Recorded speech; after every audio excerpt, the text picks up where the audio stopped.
কোটা সংস্কার আন্দোলনের সময় হেলিকপ্টার থেকে গুলি করা হয়নি বলে দাবি করেছেন র্যাপিড অ্যাকশন ব্যাটালিয়নের আইন ও গণমাধ্যম শাখার পরিচালক মুনিম ফেরদৌস।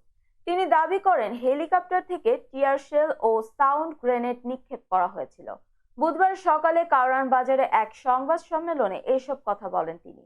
মুনিম ফেরদৌস বলেন, কোটা সংস্কার আন্দোলনের সময় যাদের সম্পৃক্ততা আছে ভিডিও ফুটেজ দেখে দেখে তাদের গ্রেফতার করা হচ্ছে। আরো 30 থেকে 40 জনকে শনাক্ত করে গ্রেফতারের চেষ্টা চলছে। যারা হেলমেট পরা অবস্থায় হামলায় অংশ নিয়েছিল তাদেরও শনাক্ত করা হচ্ছে। আন্দোলনের সময় র্যাব হেলিকপ্টার থেকে গুলি করেছে কিনা এমন প্রশ্নে র্যাবের মুখপাত্র বলেন, গুলি নয়, হেলিকপ্টার থেকে শুধু টিয়ার শেল ও সাউন্ড গ্রেনেড নিক্ষেপ করা হয়েছে। আসন্ন দুর্গা পূজা কেন্দ্র করে যেন কোনো নাশকতা না হয় সেজন্য ব্যবস্থা নেওয়া হয়েছে বলেও জানান তিনি।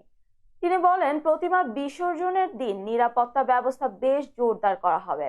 র্যাবের এই কর্মকর্তা বলেন, সাগর রুনির মামলাটি গতিশীল করার জন্য টাস্ক ফোর্স গঠন করা হয়েছে। প্রয়োজনে টাস্ক ফোর্সকে সহায়তা করবে র্যাব।